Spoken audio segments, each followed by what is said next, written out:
Doctor Vinay कोरे।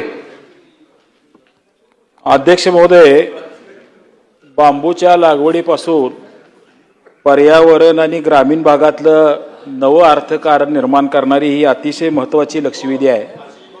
मी सन्माननीय वनमंत्र्यांना एक सूचना वजा प्रश्न विचारणार आहे की आपल्या वन विभागाकडे ग्रामस्थांच्या सहभागातून वन व्यवस्थापन नावाची एक योजना आहे, परंतु या योजनेच्या माध्यमातून फार मोठ्या प्रमाणात वन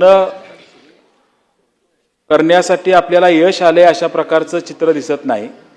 आणि म्हणून ह्या योजनेमध्ये जर आपण थोडासा बदल केला की ज्या गावच्या हद्दीमध्ये आपली पडीक वन जमीन आहे त्या जमिनीवर बांबू लागवडीसाठी ती ग्रामपंचायत, वन विभाग आणि एखादी NGO यांच्यामध्ये जर समन्वय करार करून ती जर परवानगी आपण देऊ शकला आणि ही लागवड चांगल्या पद्धतीने व्हावी यासाठी या जमिनीवर पाणी परवाना देण्यासाठी सुद्धा आपण मंजुरी देऊ शकला तर फार मोठ्या प्रमाणात बांबूची लागवड करणं, आज मातीचा जे वाहून जाणारी माती आहे आणि मृदू संधारणाचं जे आपण काम करतो त्याची फार मोठं काम निर्माण करणं आणि एक ग्रामीण भागातली नवी अर्थव्यवस्था जन्माला घालणं असं काम होऊ शकतं।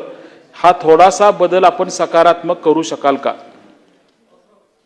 सन्माननीय अध्यक्ष महोदय, सन्माननीय सदस्य डॉक्टर विनयजी कोरे यांनी जी बाब नमूद केली, जॉईंट फॉरेस्ट मॅनेजमेंट, संयुक्त वन व्यवस्थापन ही संस्था म्हणजे गावकरी आणि वन विभागाचे अधिकारी यांच्या संयुक्त विद्यमाने परिसरातील वनाचं रक्षण करायचं आणि ज्याला वनोपज विक्रीला जाईल त्याला त्याच्यातली अर्धी रक्कम ही गावच्या विकासाकरता वापरायची।